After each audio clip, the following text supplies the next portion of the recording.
రాజకీయాలకు పుట్టినిల్లు ఆంధ్రప్రదేశ్ రాష్ట్రంలో రాజకీయాలకు పుట్టినిల్లు కృష్ణా జిల్లా. ఈ కృష్ణా జిల్లాలో ప్రధానంగా మనం చూసుకుంటే కైకలూరు నియోజకవర్గం. ఈ కైకలూరు నియోజకవర్గం పేరు చెప్పగానే ఇక్కడ అభ్యర్థి ఎవరైనప్పటికీ కూడా, లేకపోతేనేమో ఇంకోటి అయినప్పటికీ కూడా తెలుగుదేశం పార్టీకి ఇది ఒక కంచుకోటలాగా ఆదరించి ఉంది. ఆ విధంగా మనం చూసుకుంటే ఈ కైకలూరు నియోజకవర్గంలో అవచ్చు, లేకపోతే కొన్ని చోట్ల మనకి ఈ కైకలూరులో వచ్చు, ఆంధ్రప్రదేశ్ రాష్ట్రం వచ్చు, అవకాశాల కోసం అధికారంలో ఉన్న పార్టీలకి కొంతమంది వేగంగా మారుతూ ఉంటారు. కానీ పార్టీలు మారకుండా నమ్మిన సిద్ధాంతాల కోసం, లేకపోతే నమ్మిన నాయకుల కోసం ఆదరించి నేటి వరకు ఉన్న కొంతమంది నాయకులు ఉన్నారు. అదే కోవకు చెందినటువంటి తెలుగుదేశం పార్టీ ఆవిర్భావం నుంచి నాటి నుంచి నేటి వరకు తెలుగుదేశం అంటే పదవులు ఆశించకుండా,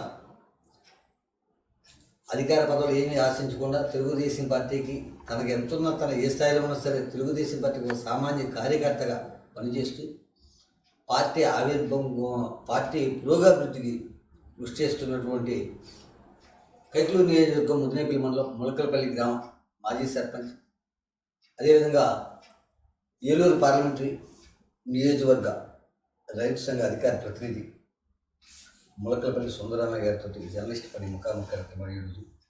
నమస్తే అండి సుందరరామయ్య గారు. సుందరరామయ్య గారు, నేటి సమాజంలో రాజకీయం అనగానే ఒక వ్యాపారం దృక్పథంతో చూస్తున్నారు. అంటే అధికారంలో ఏ పార్టీ ఉంటే ఆ పార్టీలకు మారిపోతున్నారు. మీకు ఏ పార్టీకి మారకుండా మీరు తెలుగుదేశం పార్టీ ఆవిర్భావం నుంచి నాటి నుంచి నేటి వరకు కూడా అదే పార్టీలో ఉండడానికి కారణాలు ఏంటి? నమస్కారం పణి గారు, చక్కని ప్రశ్న అడిగారు.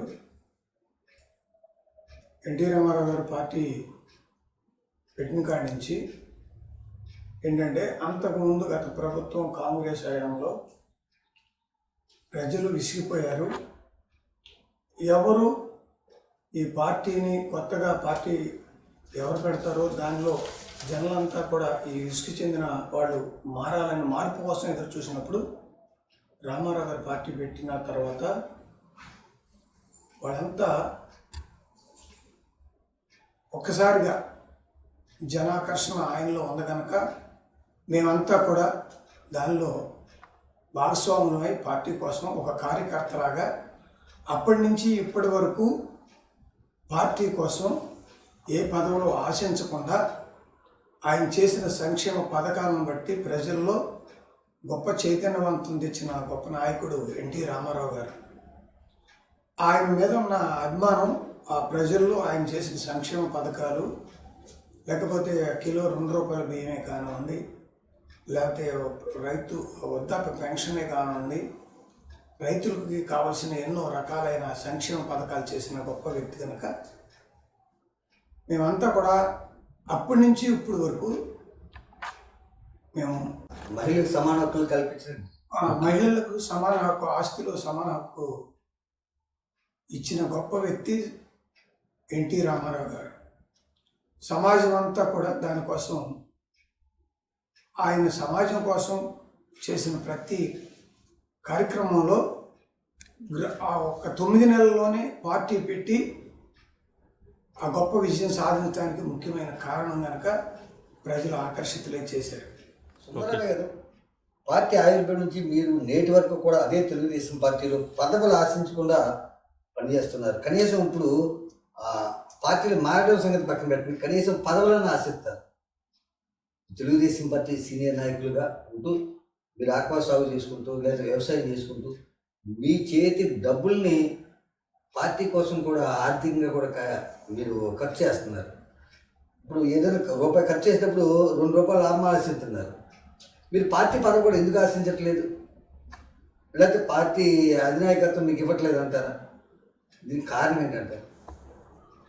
పార్టీలో ఒక కార్యకర్తగా చాలా సంతృప్తి నేను అనుభవించాను. కానీ పార్టీ పదవుల కోసం ఒక వ్యక్తిగా ఈ పార్టీని, తెలుగుదేశం పార్టీ మొట్టమొదటిలో ఈ ఊర్లో ఎస్సీ ఓటింగు 3/2 ఎస్సీ ఓటింగ్ ఉన్నప్పుడు కూడా ధైర్యంగా 2004లో పార్టీ అధ్యక్షుడిని అయ్యి, నేను గ్రామ పార్టీ అధ్యక్షుడిని అయ్యి ప్రతి ఇంటి తిరిగినప్పుడు నా మీద అనుమానంతో మంచి మెజారిటీ ఇచ్చారు నాకు ఈ గ్రామంలో. అప్పటి వరకు మైనస్లో ఉన్నది నేను ప్లస్లో తీసుకురాగలిగాను. అప్పటి నుంచి ఇప్పటి వరకు పార్టీకి నేను ఎప్పుడూ కూడా మైనస్ ఓటింగ్, ఎస్సీ ఓటింగ్లో నేను ఇప్పటి వరకు జరిగిన గత 5 సంవత్సరాల్లో కూడా ప్లస్సే తీసుకొచ్చాను. ఈ సంవత్సరం కూడా ఇప్పుడు జరిగిన అసెంబ్లీలో కూడా నేను ప్లస్సే తీసుకొచ్చాను. నేను అడిగే ప్రశ్న కూడా అదే. మీరు పార్టీ ఆవిర్భావం నుంచి నేటి వరకు కూడా పార్టీకి సేవ చేస్తున్నారు, మీరు రూపాయలు ఖర్చు చేసుకుంటున్నారు. కానీ పార్టీలో మీకు తగిన గుర్తింపు వచ్చిందా? ఇప్పుడు నామినేట్ పోస్టులు ఇస్తున్నారు, ఆ నామినేట్ పోస్టులు కానీ సరే, అదే మన సుందరరామయ్య అన్నాడు పార్టీ కోసం ఫస్ట్ నుంచి అది కష్టపడుతున్నాడు, ఓ పదవి ఇవ్వాలి లేదా ఇంకోటి చేయాలి అనేది అభిప్రాయం అధిష్టానికి ఎందుకు కలగట్లేదు? అధిష్టానం దగ్గరికి వెళ్ళి పోరాటం చేసేవాడికి పదవులు ఇస్తున్నారు. అధికారం దగ్గరికి అక్కడ అధిష్టానంలో కూర్చుని ఎవరైతే పదవుల కోసం పోరాటం చేస్తారో వాళ్ళకే పదవి వస్తున్నాయి. కానీ నేను ఎప్పుడు పోరాటం చేయలే. వాళ్ళే గుర్తించి స్నేహితుల ద్వారా రైతు ఉపాధ్యక్షుడిగా, జిల్లా రైతు ఉపాధ్యక్షుడిగా ఇచ్చారు గత 5 సంవత్సరాల్లో. మరలా మొన్న జరిగిన 5 సంవత్సరాల్లో పార్లమెంటు రైతు అధికార ప్రతినిధిగా. మీకు ఇక్కడ పార్లమెంట్ అధికార ప్రతినిధి అవ్వచ్చు, లేకపోతేనేమో రైతు సంఘ నాయకులు అవ్వచ్చు, ఇవన్నీ కూడా ఏంటంటే మీ జేబులో రూపాయి తీసి ఖర్చు చేసుకుంటే మాత్రమే. ఇది ప్రోటోకాల్ నిమిత్తం పనిచేయదండి. కాదు. అయితే నేను ఇప్పుడు నామినేట్ పోస్టులు ఉన్నాయి. ఇప్పుడు మార్కెట్ యార్డ్ ఏఎంసీ చైర్మన్ అని, లేకపోతే ఏఎంసీ డైరెక్టర్లు అని, లేకపోతే ఏమో అలాగే ఇవాళ అనేక కార్పొరేషన్ ఉన్నాయి. ఇటువంటి వాటిలో కూడా అంటే పదవి ద్వారా మీకు ఎంత లాభం చేకూరుతుందని పక్కన పెడితే ప్రోటోకాల్ ప్రకారం మీకు తగిన గుర్తింపు లభించట్లేదని నేను అంటలేదండి. మీ అభిమానులు కొంతమంది బాధపడుతున్నారు, మా నాయకుడికి రావట్లేదు ఏ పదవి అని. దాని గురించి చెప్పండి సార్. అది పదవి కాంక్ష అనేది నేను ఎప్పుడూ పదవి కోసం పార్టీలో పనిచేయలేదండి. పార్టీకి బలం చేయాలని పార్టీ కోసం ప్రయాసపడటంలో ఎన్ని గంటలైనా కష్టపడ్డాను. దానిలో భాగంగా నా ఫ్యామిలీ కూడా నాకు పూర్తిగా సహకరించారు. ఫైనాన్షియల్గా నేను ఎప్పుడు కూడా పార్టీ కోసం గ్రామంలో ఎంతైనా ఖర్చు పెట్టి గ్రామంలో పార్టీని బలోపేతం చేయటానికి తప్ప పార్టీ పదవుల కోసం ఎప్పుడు నేను ఆశించలేదు. అందుకని అది కూడా అధిష్టానం కూడా అది గుర్తించకపోవటం కూడా కొంచెం మైనసే. అయినా నాకు పదవులు ఉన్నా లేకపోయినా పార్టీ కోసమే పనిచేస్తాను, ఆఖరి వరకు పనిచేస్తా. నేను ఇప్పటికీ సుమారుగా 5 అసెంబ్లీలలో నేను పనిచేశాను. 5 అసెంబ్లీలు కూడా నా శక్తికి మించి కష్టపడి పార్టీని బలోపేతం చేశాను. ఇప్పటికీ కూడా తెలుగుదేశం పార్టీ ఈ గ్రామంలో ఎన్ని వేవులు వచ్చినా బలోపేతంగానే ఉంది. జనంలో నేనంటే అభిమానం ఉంది కనుక, నేను పదవులు ఆశించలేదు కనుక పార్టీని నేను బలపరచడం తప్ప నా పదవుల కోసం నేను ప్రయాసపడింది లేదు. అందుకే నాకు పదవులు ఎప్పుడు కూడా మనకు అధిష్టానం నుంచి రాలేదండి. సుందరరావు గారు, ఇప్పుడు మొన్న జరిగిన ఎన్నికల్లో Telugu Desam party, Janasena party, Bharatiya Janata party కూటమి కింద పోటీ చేసింది. ఈ కూటమి వల్ల అసలు ఏ పార్టీ లబ్ధిపోతుందంటారా, ఏ పార్టీ లాభపోతుందంటారా, ఏ పార్టీ నష్టపోయిందంటారా? అది కూటమి వల్ల అంటే ఆ కూటమి ఏర్పడడం మంచిదంటారా లేదంటారా? దీని మీద మీ అభిప్రాయం ఏంటి? మీరు ప్రశ్నలో పార్టీ లాభము నష్టాలు అనేది కాదు ముఖ్యమండి. ప్రజల యొక్క సంక్షేమం అనేది ముఖ్యం కనుక విసిగిపోయిన ప్రభుత్వంలో మానసికంగా ఇబ్బంది పడుతున్న ప్రజలు ఏ పార్టీకి లాభమో నష్టమో కాదు. కానీ చక్కటి మాట ఏంటంటే, ఆయన చంద్రబాబు నాయుడు గారు జైల్లో ఉన్నప్పుడు పవన్ కళ్యాణ్ గారు వెళ్ళి ఓటు చేయనివ్వని రాజకీయం చేసి వైసీపీని గద్దె దించి రాక్షస పరిపాలన తీసివేసి ప్రజల యొక్క క్షేమం కోసం 3 పార్టీలు, ఇటు బీజేపీ కానీ ఇటు జనసేన, టీడీపీ కలిసినందుకు ప్రజలంతా హర్షించారు. తద్వారా ఆయన చేసిన పవన్ కళ్యాణ్ గారు చెప్పిన ఆ మాట ఎంతో పార్టీకి బలాన్ని ఇచ్చింది. అదే మాటని చంద్రబాబు గారు బలపరిచి ఈ తర్వాత బీజేపీతో కూడా కలిసినందుకు ఈ రాష్ట్రంలో ఈరోజు మహా పురోభివృద్ధి, చక్కని పరిపాలన, రాష్ట్ర అభివృద్ధిలో ఇటు పోలవరం కానీ లేకపోతే అటు అమరావతి కానీ ఇటు ప్రజల యొక్క సంక్షేమం కానీ బ్రహ్మాండంగా జరగటానికి ఈ మూడు పార్టీలు కలిసినాయి. అంతేగాని లాభ నష్టాలు అనేది ఎవరు ఊహించలేదు. ఊహించిన విధంగా జరిగిన ఈ 150 రోజుల్లో మహా అభివృద్ధిని ఆ మాట ద్వారా ప్రజలు చూస్తున్నారు, సంతోషిస్తున్నారు. సుందరరావు గారు 2014లో ఆంధ్ర రాష్ట్రం విడిపోయిన తర్వాత ప్రస్తుతం ఉన్న ఆంధ్రప్రదేశ్ రాష్ట్రం ఆర్థిక పరంగా చాలా వెనుకబడి ఉంది, చాలా శూన్య స్థితిలో ఉంది. అటువంటి ఆంధ్రప్రదేశ్ని అమరావతిలో అసెంబ్లీ నిర్మాణం, అలాగే పోలవరం పనులు, అభివృద్ధి సంక్షేమ పథకాలు కూడా అనేక సంక్షేమ పథకాలతో ప్రజలందరినీ కూడా ఆదుకుంటూ తెలుగుదేశం పార్టీ అధ్యక్షులు చంద్రబాబు నాయుడు గారు చక్కటి పరిపాలన చేశారు 2014 నుంచి 2019 వరకు. అయినప్పటికీ 2019లో తెలుగుదేశం పార్టీ ఘోరముగా ఓటమి చెందడానికి కారణాలు ఏంటంటే, ఆ రోజు జగన్మోహన్ రెడ్డి గారు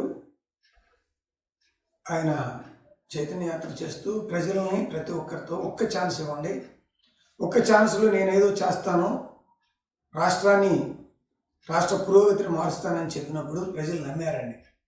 అంతేకాదు చంద్రబాబు గారు ఇంతకుముందు ఆయన ముఖ్యమంత్రిగా చేశారు కనుక ఒకసారి ప్రజలు ఛాన్స్ ఇవ్వాలని ఆ అవకాశం ఆయనకి ఇచ్చినందుకు మూడు పార్టీలు కలిసి విడివిడిగా పోటీ చేసింది గొప్ప నష్టం జరిగింది.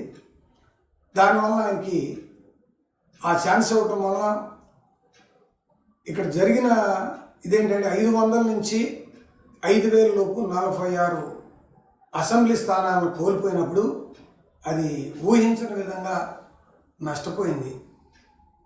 అంతే తప్ప ఇది ఎవరి ప్రాబల్యం కాదు. సుందరరావు గారు 2019 నుంచి 2024 వరకు జగన్మోహన్ రెడ్డి గారు ముఖ్యమంత్రిగా చేశారు. ఆయన నవరత్నాల పేరుతో అనేక సంక్షేమ పథకాలు ప్రవేశపెట్టారు. అలాగే వాలంటీర్ వ్యవస్థ, సచివాలయ వ్యవస్థ తీసుకొచ్చి సంక్షేమ పథకాలను లబ్ధిదారులు నేరుగా అందే విధంగా చేశారు. ఆయన అందించారు కూడా, ప్రయత్నం చేశారు కదా, అందించారు. అయినప్పటికీ కూడా 2024లో ఘోరముగా ఓటమి చెందడానికి వైఎస్ఆర్సీపీ అతి ఘోరంగా ఓటమి చెందడానికి కారణాలు ఏంటి, కారకులు ఎవరంటారు సార్? ఆయన సంక్షేమం అంటూ నవరత్నాల పేరిట ప్రజలకు ఇచ్చి కేవలము ఆయన మాటగా చలామణి చేసుకుని సంక్షేమం అంటూనే అభివృద్ధి ఎక్కడా జరగలేదు. 5 సంవత్సరాల్లో ఆయన ఒక్క ఛాన్స్ అని అడిగినందుకు ప్రజలు ఆయన చేసిన దాన్ని బట్టి ఆయన ప్రజలకి ఏమీ చేయలేదు. కొంతమందికి అది ఉపయోగపడింది తప్ప అన్ని రకాలుగా రైతులు ఇటు అన్ని రకాల ఇబ్బంది పడ్డారు. ఒకటేంటంటే రోడ్లు ఉన్నాయి, 5 సంవత్సరాల్లో ఎక్కడ ఒక గొయ్యిని కూడా పూడ్చిన పరిస్థితి లేకపోతే ఎంతో మంది యాక్సిడెంట్లు అయ్యి భార్యను పోగొట్టుకున్నాడు, కొందరు భర్తను పోగొట్టుకున్నాడు, పిల్లలు పోగొట్టుకున్నాడు, ఎంతోమంది కుటుంబాలు చాలా నాశనం అయిపోయినాయి. అంతేకాదు రైతు వారీగా రైతుకి పాస్బుక్లు అని చెప్పి సర్వేని పెట్టి ఆయన ఫోటోలు వేసుకుని రైతుల పట్ల కూడా చాలా హింస.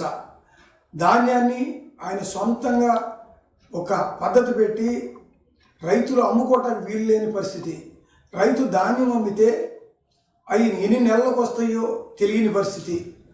ఆ రకంగా ప్రజలకు మేలు జరగకుండా ఆయన ఒక రాక్షస పరిపాలన చేసి ప్రజల్లో విసుకెత్తిపోయి ప్రజలంతా తిరుగుబాటు చేసి ఆయనకి తెలియని ఇది చేసినందుకు ప్రజల్లో అందరూ కూడా విసిగి చెంది పార్టీని అంత హీనాతీనంగా అది ఓడించడానికి కారణమైంది.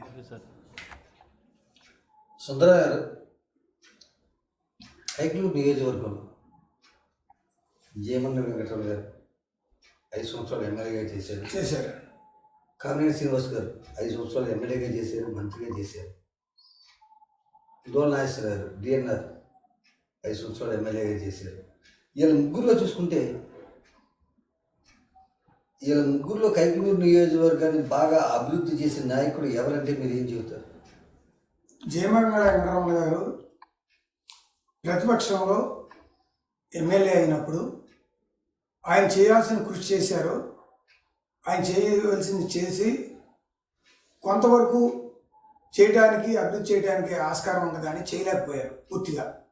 అయితే కామినేని శ్రీనివాస్ గారు ఎమ్మెల్యే అయ్యి, ఎమ్మెల్యే నుంచి మంత్రి, ఆరోగ్య శాఖ మంత్రిగా ప్రమాణ స్వీకారం చేసిన నాటి నుంచి అవిశ్రాంత పోరాటం చేసి రాష్ట్రాభివృద్ధికి పనిచేశారు. అలాగే ఇక్కడ 100 పడకల హాస్పిటల్ని గగిలూరులోను, ఇటు చుట్టుపక్కల అనేక కోరుకొల్లు, చుట్టుపక్కల అనేక ప్రాంతాల్లో హాస్పిటల్స్ పెట్టి ఈ నియోజకవర్గాన్ని 40 ఏళ్ల చరిత్రలో ఎవరూ చేయలేనంత అభివృద్ధి ఆయన చేయగలిగారు. అంతేకాదు ఆక్వా రంగానికి ఒకప్పుడు కరెంట్ లేదు, కరెంట్ లేని కొద్ది ఎంత 50-25 ట్రాన్స్ఫారాలు ఉంది, 100 ట్రాన్స్ఫారాలు ఇచ్చారు. 33 kV సబ్స్టేషను చిగురుకోటలో ఇచ్చారు. అలాగే అటు పోతుమరు, తాడినాడు మధ్యలో ఒకటి ఏర్పాటు చేసి, ఇటు పెద్దపాలపూరలో ఒక సబ్స్టేషన్ పెట్టి ఆక్వా రంగాన్ని ఆయన ఆక్వా రంగానికి అధ్యక్షుడిగా చేశారు కనుక రైతుల కష్టాలు తెలుసు కనుక ఆయన ఆక్వా రంగానికి చక్కటి సహకారం అందించి ఈ రాష్ట్రంలోనే కైకలూరు మండలాన్ని మొట్టమొదట ఆక్వా రంగంలో ఇన్కమ్ ఉన్న మండలంగా తీర్చిదిద్దారు. అంతేకాదు 70 నుంచి 80% సీసీ రోడ్లు వేయటానికి 5 సంవత్సరాల్లో ఈ కైకలూరు మండలంలోనే ఈ నియోజకవర్గం అంతా చేశారు. అందులో ఈ యొక్క మా మండలంలో, ముదినేపల్లి మండలంలో అన్ని చోట్ల 70 నుంచి 80% రోడ్లు వేసాం. ఇటు ముదినేపల్లి మండలం, అటు మండవల్లి మండలం, కైకలూరు, కొల్లేరు ప్రాంతంలో అన్నింటిలో కూడా ఆ ప్రాంతం అంతా ఆయనకి తెలుసు కనుక, ఆ ప్రాంతాల్లో ఆయన సుభిక్షంగా తిరిగిన వ్యక్తి కనుక వాళ్ళందరి కష్టాల సుఖాలు తెలిసిన వ్యక్తిగా మంచి అభివృద్ధిని వాళ్ళందరికీ చేశారు. ఇటు వచ్చేటప్పటికి మేము కల్దిని మండలంలో కూడా ఈ ఆక్వా రంగానికి మీ 3-4 మండలాల్లో ప్రోత్సాహాన్ని ఇచ్చినందుకు ఆయన్ని జీవితంలో మర్చిపోలేని ఒక గొప్ప స్థానాన్ని సంపాదించుకున్నారు. అందుకే ఆయన మరలా ఎమ్మెల్యేగా కావాలని ప్రజలందరూ ఆయన వద్దన్నారు. మేము ఎంత ఇల్లు అడిగాము, మాకు అవసరం లేదు, నేను చేయను కానీ ఒక మంచి వ్యక్తిని నేను చూపిస్తానని చెప్పిన ఆయన, మేమంతా కలిసి, అంటే నియోజకవర్గ స్థాయిలో అందరూ కలిసి వెళ్ళారు. వెళ్ళి ఆయన బ్రతిమలాడితే ఆయన ముఖ్యమంత్రి, ఆయన ఎమ్మెల్యేగా ఆయన పోటీ చేశారు. చేసి ఈ నియోజకవర్గంలో ఎనలేని సేవలు చేసి అభివృద్ధి చేశారు కనుక ఆయన ఎవరు మర్చిపోలేరు. అందుకే మంచి మంచి మెజారిటీని ఇచ్చారు.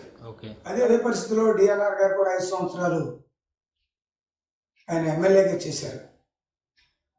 చేసి ఆయన ప్రభుత్వం నుంచి ఆయన ఏమి నిధులు సమకూర్చలేదు కనుక ఈ 5 సంవత్సరాల్లో ఆయన ఈ నియోజకవర్గంలో ఏమీ అభివృద్ధిని సాధించలేకపోయారు తప్ప, ఆయన ఎమ్మెల్యేగా ఆయన పడిన కష్టం పడిన నియోజకవర్గానికి ఏం ఫలితం రాలేదు, ఏ ప్రయోజనం కూడా ప్రజలకు కూడా ఏం కలగలేదు.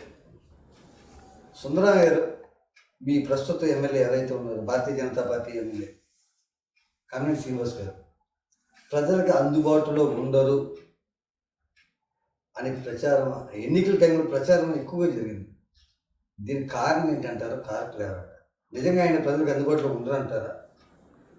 ఆయన అందుబాటులో లేదనే మాట, ప్రతిపక్షాలు కేవలం అమెరికాలో ఉంటారు, హైదరాబాద్లో ఉంటారు, మీకు అందుబాటులో ఉన్న ఎమ్మెల్యే కావాలా, లేకపోతే హైదరాబాద్లో అమెరికాలో ఉండే ఎమ్మెల్యే కావాలా అని ప్రతిపక్షం ప్రతిరోజు ఓరెత్తిపోయింది. అలా చేయటం వలన ప్రతిపక్షం చేసిన అల్లరి తప్ప ప్రజల్లో అది నిజం కాదు. అయినప్పటికీ ఆయన ప్రజల సంక్షేమం కోసం, ప్రజల యొక్క కష్ట సుఖాలు తెలిసిన వ్యక్తి కనుక ఈరోజు ఆయన అంత మెజారిటీతో, అంటే ఎవరు ఊహించినంత మెజారిటీతో ప్రజలు ఆయన ఎన్నుకొని నిలబెట్టారు.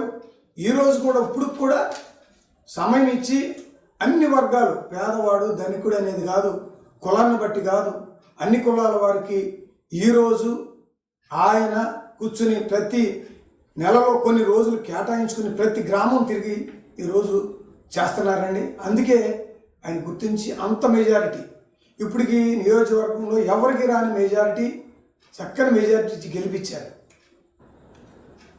సుందరరావు గారు ఇప్పుడున్న ఎమ్మెల్యే కామినేని శ్రీనివాస్ గారు భారతీయ జనతా పార్టీ ఎమ్మెల్యే.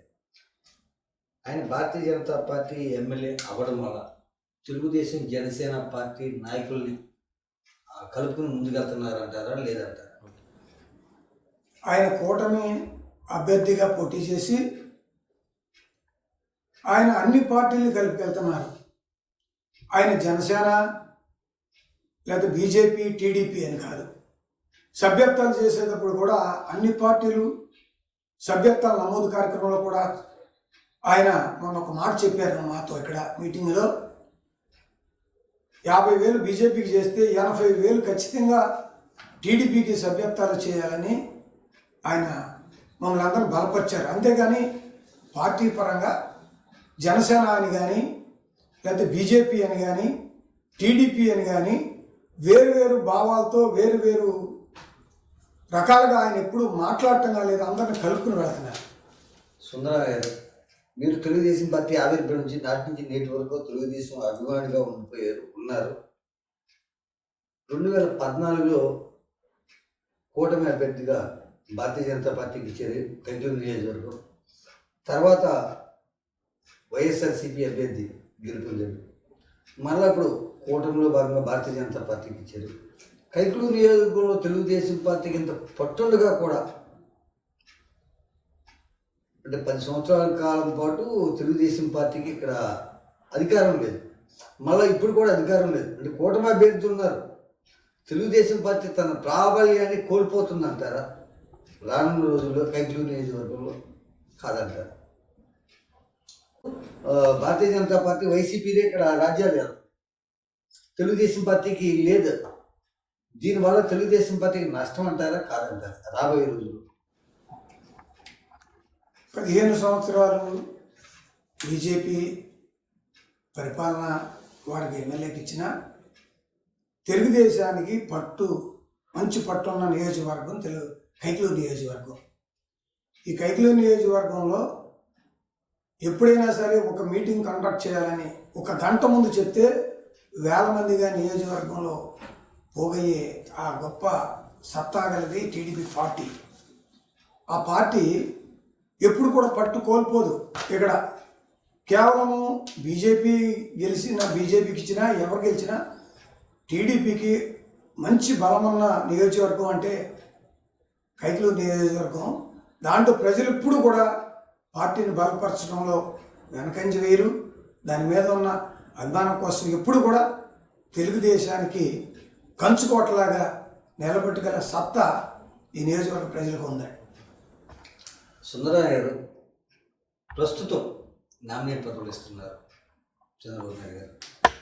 ఈ కార్పొరేషన్ అవ్వచ్చు, లేకపోతే ఏఎంసీలు అవ్వచ్చు, లేదా నిధి సంఘాలు అవ్వచ్చు, లేకపోతే మన కోఆపరేటివ్ బ్యాంకులు అవ్వచ్చు, ఈ సమయాల్లో పదవుల కోసం జనసేన, తెలుగుదేశం, బీజేపీ నాయకులు నాకు కావాలంటూ ఎగబడుతున్నారు. ఈ సమయంలో ఎమ్మెల్యే కామినేని శ్రీనివాస్ గారు ఏ విధంగా సయ్యదు కుదురుస్తారని మీరు భావిస్తున్నారు? నిజంగా పదవులు ఆశించే వాళ్ళందరికీ కూడా పదవులు వస్తాయనుకుంటున్నారు లేదా? ఓకే సార్, ఈ నామినేటెడ్ పదవుల కోసం ప్రతి ఒక్కళ్ళు మండల స్థాయి నుంచి జిల్లా స్థాయి నుంచి రాష్ట్ర స్థాయి వరకు మాకు కావాలనే వాళ్ళు ఎక్కువ మంది ఆశిస్తున్నారండి. ఈ ఆశించినప్పుడు ఉన్న పదవులు కొద్ది అయినా 3 పార్టీలు ఉన్నాయి. 3 పార్టీల వాళ్ళు పోరాటం చేసిన సమన్వయంతో కలుపుకుంటూ పోతున్నారు.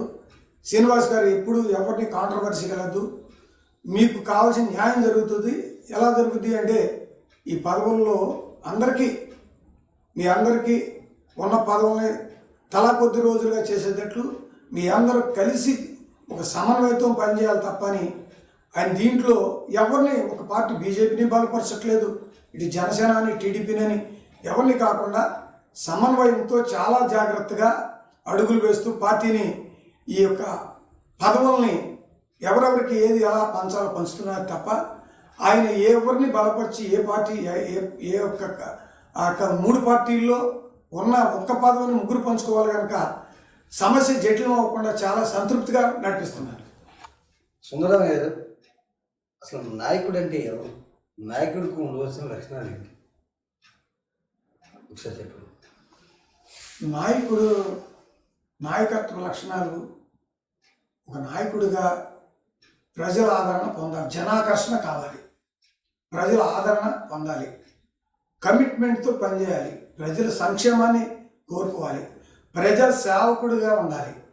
ప్రజలు ఎవరైతే కష్టపడి సేవ చేస్తారో వాళ్ళే నిజమైన నాయకుడని గుర్తిస్తారు ప్రజలు. మీరన్నట్టు ప్రజలకు సేవ చేసేవాడు నాయకుడు, ప్రజల మధ్యన ఉన్నవాడు నాయకుడు. అదే ప్రజల మధ్యన ఉన్నవాడికి ఏదైనా పదం ఉంటేనే ఇంకో 10 మంది ఎక్కువ సాయం చేయగలుగుతాడు. ఇవాళ ప్రజల మధ్యన సేవ, డబ్బు పోగొట్టుకుని ప్రజల మధ్యన తిరిగే మీలాంటి నాయకులందరూ కూడా గ్రామ స్థాయికి లేకపోతే ఇంకో దానికి నిలబడిపోతున్నారు తప్ప 10 మందికి న్యాయం చేయలేకపోతున్నారు. అదే అధిష్టానం దగ్గర మెప్పులు పొందుతూ లేకపోతే ఉన్నయ్యే లేని 4 సుల్లుగోలు చేస్తే వాళ్ళకి మంచి పదవులు వస్తున్నాయని అంటే రేపొద్దు నాయకులుగా వాళ్ళు చాలామంది అవుతున్నారు. ప్రజల్లో అభిమానం ఉన్న మీలాంటి వాళ్ళందరూ కూడా కనుమరుగైపోతున్నారు. అసలు ప్రజల్లో అభిమానం ఉన్నవాడు నాయకుడు అంటారు, లేకపోతే అధిష్టానం దగ్గర సులుగోలు చెప్పేవాడు నాయకులు అంటారు. అది కాదండి, ఇక్కడ ప్రజల్లో అభిమానం ఉన్నాడే నాయకుడు అవుతాడు. ఎందుకనంటే అభిమానం లేకపోతే, ప్రజల అభిమానం ఉన్న నాయకుడు అయితే ప్రజల్లో మరి అతనికి పదవులు రావట్లేదు కదా. పదవులు రావు.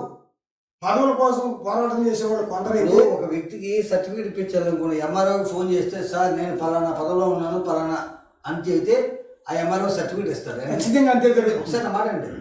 అదే ఒక వ్యక్తి పోలీస్ స్టేషన్కి ఏదో వచ్చిందో గొడవ మీద వచ్చాడు, పోలీస్ స్టేషన్కి వెళ్ళి మా కూడా తప్పు అని చేయలేదా ఇంకో పని అని చెప్పాలంటే ఆ పదవిలో ఉంటేనే ఆ అధికారి మాట వింటాడు. ఇక్కడ పదవి లేకుండా ప్రజల్లో ఉండి నేను ప్రజల సేవ చేస్తున్నాను ఎంతమంది సేవ చేయగలుగుతారు? ఎలా అధికారులు మాట్లాడాలంటారు?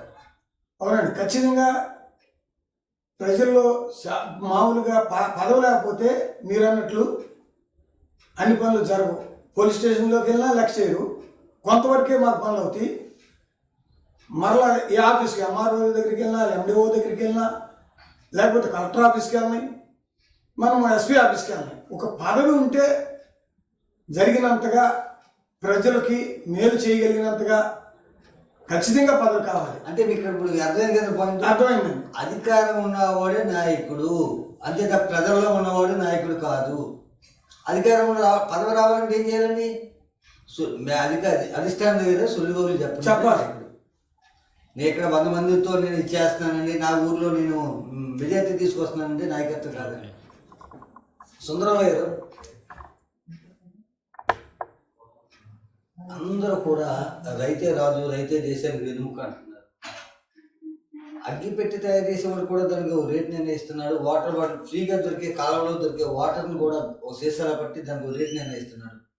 కానీ రైతులు ఆరుగాలం కష్టపడి పండించిన పంటకే రైతు రేటు నిర్ణయించలేకపోతున్నాడు. దీనికి కారణం ఎవరంటారో, కారకులు ఎవరంటారు? రైతు రాష్ట్రంలో వెనుముక అని ప్రజలలో నానుడుగా మాట ఉంది తప్ప రైతును పట్టించుకునేవాళ్ళు లేడు. ఎందుకనంటే ప్రతి ఉద్యోగి లేకపోతే ఎవరైనా కూలీ కానించి ఎంప్లాయీ వరకు వాళ్ళ గిట్టుబాటు కాకపోతే ఖచ్చితంగా వాళ్ళంతా కలిసి యూనిటీ అయ్యి వాళ్ళు స్ట్రైక్ చేస్తారు. కానీ రైతు చేయటానికి బలహీనత ఏంటంటే ఆ భూమి పండకపోతే అతనికి పోషణ లేదు. పోషణ లేదు కనుక వీళ్ళ ఐక్యత లేదు. ఐక్యత లేని కనుకే ఎవరైనా దాన్ని సరైన నిర్ణయించే రేటు గిట్టుబాటు లేకుండా రైతు ఆత్మహత్యలు జరుగుతున్నాయి అంటే కేవలము రైతు విషయంలో అన్యాయం జరుగుతూ ఉంది.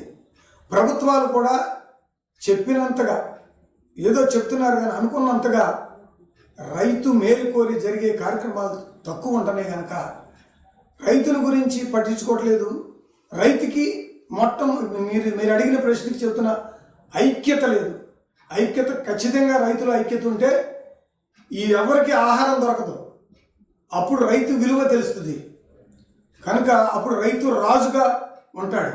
కానీ రైతు దేశ ప్రజలను దృష్టిలో పెట్టుకుని తన పోషణను గుర్తులో పెట్టుకుని కష్టపడి 24 గంటలు పంట పండించి క్షేమాభివృద్ధిని కోరుకునేవాడు రైతే అండి.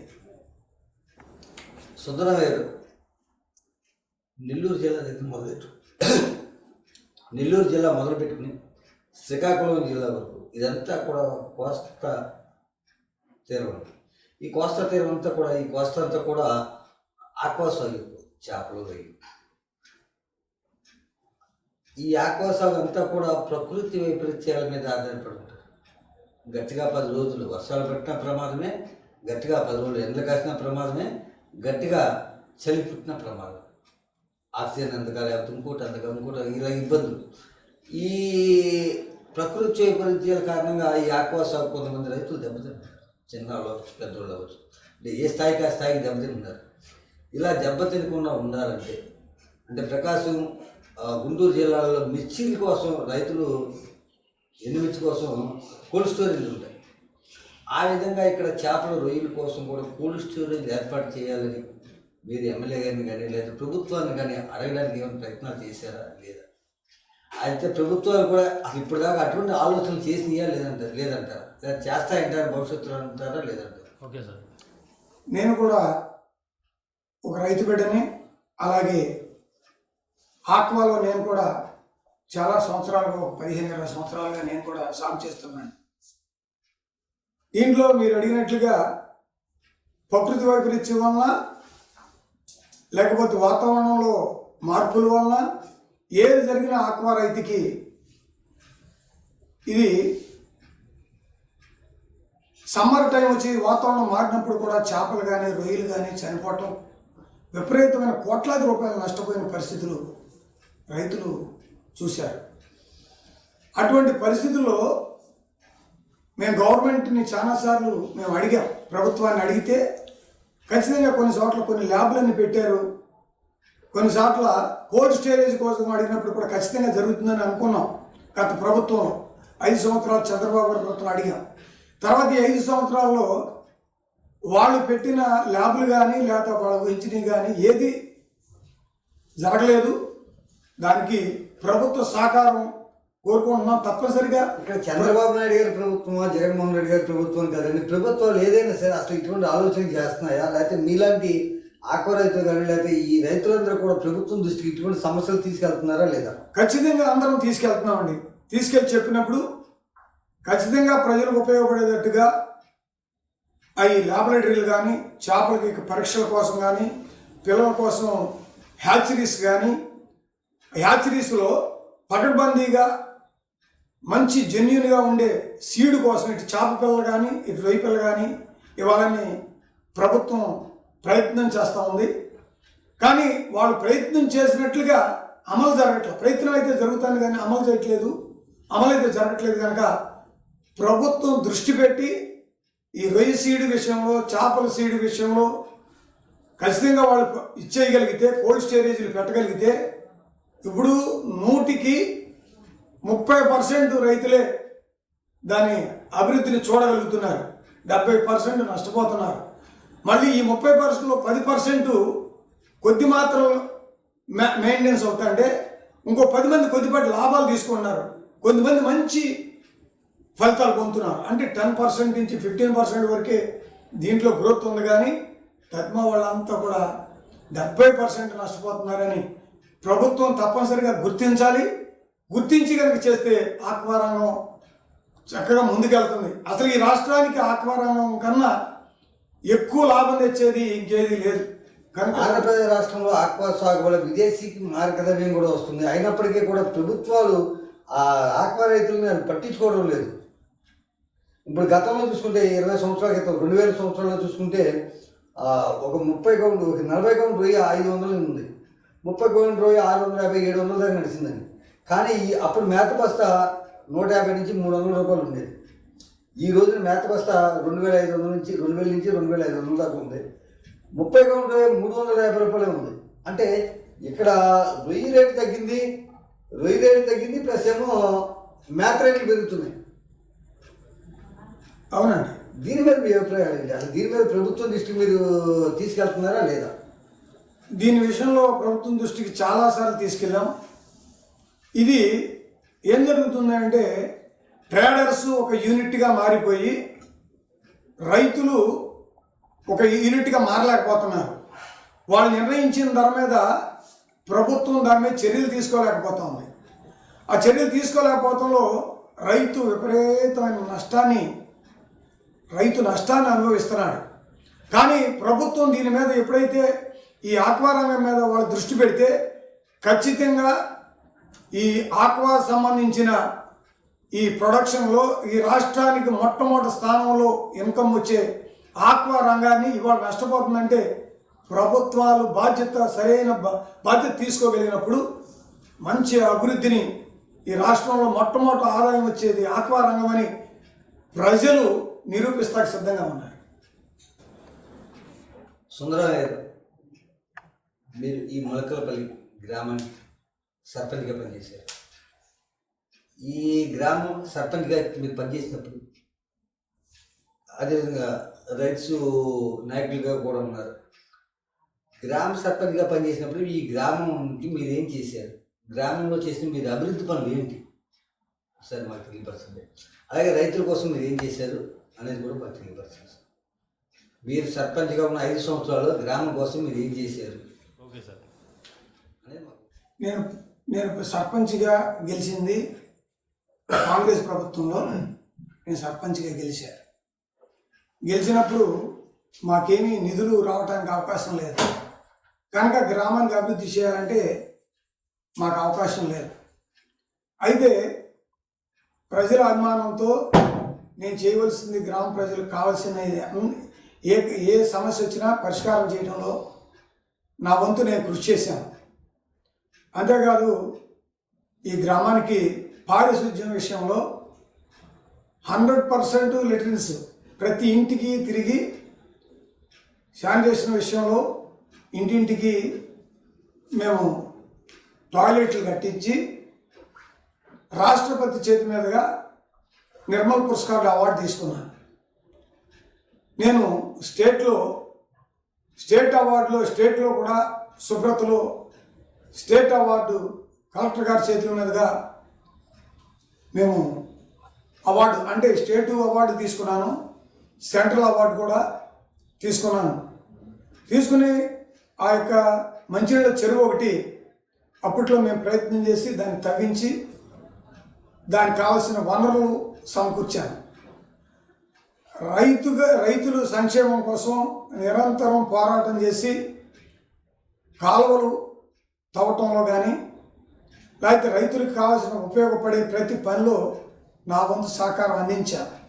కానీ నా టైంలో సుమారుగా ఒక 50 మీటర్లు సీసీ రోడ్ వేయటం తప్ప ఇది చేయలేకపోయాం. కానీ గత 5 సంవత్సరాల్లో తెలుగుదేశం 2014 నుంచి 19 ఉన్నప్పుడు నాకు మంచి అవకాశం వచ్చింది. నేను సర్పంచ్ కాకపోయినా 1,10,00,000తో రోడ్డు వేశాను. తర్వాత 70 నుంచి 80% సీసీ రోడ్లు పంచాయతీ నిధులతో కానీ గవర్నమెంట్ నిధులతో కానీ మా ఊర్లో 80% రోడ్లు పూర్తి చేశాను. అది కేవలం నేను సర్పంచ్ కాకపోయినా ఆ రోజు కామినేని శ్రీనివాస్ గారు ఉన్నారు. మేము ఆయన విజ్ఞాపన చేసినప్పుడు మాకు ఒకే 1,05,00,000తో ఎస్సీ సప్లాన్లో 2 కిలోమీటర్ల రోడ్డు ఇచ్చారు. గ్రామంలో ఎస్సీ ఏరియా నుంచి ఓసీ ఏరియా వరకు 80% రోడ్లు పూర్తి చేశాను. నాకు సర్పంచ్గా ఉన్న 5 సంవత్సరాల్లో చేయలేని అభివృద్ధిని ఆ 5 సంవత్సరాల్లో పూర్తి చేశాను. ఆ యొక్క ప్రజల రుణం తీర్చుకున్నాను అనుకుంటున్నాను. గ్రామాభివృద్ధిలో 100% టాయిలెట్స్ కట్టించి శుభ్రతలో నేను గ్రామాన్ని నిలబెట్టినందుకు ప్రత్యేకంగా టీం వచ్చారు. ఆ టీము నాకు మంచి మార్కులు ఇచ్చారు. దాని మీద నాకు రాష్ట్రపతి చేతి మీదుగా పూనాలో నిర్మల్ పురస్కార్ అవార్డు నేను రాష్ట్రపతి చేతుల మీద పుచ్చుకున్నప్పుడు నేను పడిన కష్టానికి ప్రజలు ఇచ్చిన గౌరవానికి నేను చాలా సంతోషించాను. అలాగే మరలా శుభ్రంలో కూడా ఈ యొక్క గ్రామాన్ని నేను మొట్టమొదటి స్థానంలో ఉంచినందుకు గ్రామం నుంచి కూడా మంచి నాకు రిజల్ట్స్ వచ్చి జిల్లా కలెక్టర్ గారి చేతుల మీదుగా శుభ్రం అవార్డు 2 అవార్డులు తీసుకుని నా జీవితంలో మర్చిపోలేని నేను 5 సంవత్సరాలు సర్పంచ్గా చేసిన ఈ 5 సంవత్సరాలు నాకు మంచి గుర్తింపు ఇచ్చింది. ఈ గుర్తింపులో నాకు రాబోయే తరాలు నా పిల్లలు కూడా గుర్తుండటానికి నేను చేసిన తగిన ఫలితానికి అవార్డులు వచ్చినాయి. గ్రామానికి నేను చేసిన దాన్ని ప్రజలు కూడా సంతోషించారు.